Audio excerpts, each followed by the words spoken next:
Bien avant l'arrivée des nageurs, ça a brassé ce matin à la piscine du Rhône. On ne dirait pas comme ça, mais entre les lignes, c'est la prochaine fête des Lumières qui se prépare. Sur chaque tour, il y a 28 cordons lumineux. Il y en a 14 qui tournent dans un sens, 14 qui tournent dans l'autre. Dans un mois, les pylônes historiques du centre nautique participeront pour la première fois aux célébrations du 8 décembre. Ils seront illuminés par des néons disposés en spirale, 4 installations de 30 mètres de haut qu'on risque de voir de loin. On ne voit pas forcément, quand on rentre dans Lyon, que c'est la fête des Lumières. Les installations sont principalement dans le centre-ville, dans les arrondissements, alors que Lyon, on arrive par le Rhône, on arrive par les boulevards, et qu'est-ce qu'on verra? On verra les pylônes de la piscine du Rhône qui tournent et qui sont illuminés.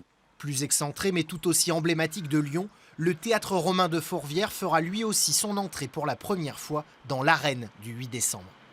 De nuit, à l'exception des nuits de Fourvière, c'est un lieu qui est fermé, cloisonné et qui reste assez mystérieux au final. C'est la direction de l'éclairage public qui aura la lourde tâche d'animer ces vestiges romains, un show poétique autour de la flamme qui mêlera pyrotechnie, jeux de lumière et projection, le tout sur un écran de pierre de 800 mètres carrés. On s'attaque à une surface en 3 dimensions, c'est-à-dire qu'elle est hémisphérique et surtout on a une profondeur focale qu'on doit régler pour avoir des images qui soient nettes du bas jusqu'en haut. Donc c'est un peu ambitieux. Plus classique et pourtant jamais utilisée, la façade de la gare des Brotteaux sera également de la fête. En tout, 77 lieux seront illuminés à Lyon entre le 5 et le 8 décembre.